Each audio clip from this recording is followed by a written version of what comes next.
मेरा बाप मोदी है। আচ্ছা, নরেন্দ্র মোদী আসলে কারা? मोदी हमारा पति है। আমরা শর্টকাটে জানি নি।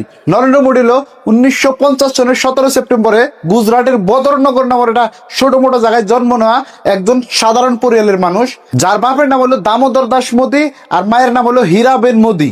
গুগলে পাওয়া তথ্য মতে ছোটকালে নরেন্দ্র মোদী নিজের বাপের রেল স্টেশনে চা বেচাতে সহায় করছে, মানে বাপের রেল স্টেশনে চা বেচছে আর মোদী হলে সহায় করছে তারে।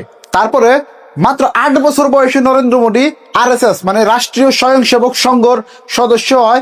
তার কয়েকদিন পরে ভালো করে একদম প্রচারক হিসাবে কাম করে। তারপরে 35 বছর বয়সে নরেন্দ্র মোদী 1985 সনে ভারতীয় জনতা পার্টি মানে বর্তমানের বিজেপিতে আনুষ্ঠানিকভাবে যোগদান করে আর নিজের দক্ষতার জন্য হে খুব আগে যায় দলের মধ্যে আর বড় বড় পদবি লাভ করে।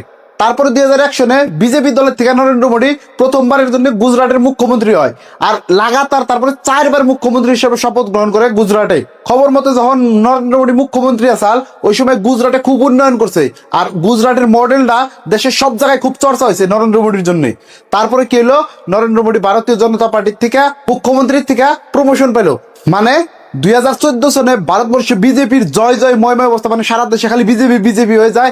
ওই সময় ভারতবর্ষে বিজেপি সরকার গঠন করে আর নরেন্দ্র মোদী কি হয় দেশের প্রধানমন্ত্রী হিসাবে অধিষ্ঠিত হয় 2014 সনে প্রথমবারের জন্য। আর তারপরে থেকে লাগাতার মানে বর্তমান পর্যন্ত ভারতবর্ষের প্রধানমন্ত্রী আছে নরেন্দ্র মোদী।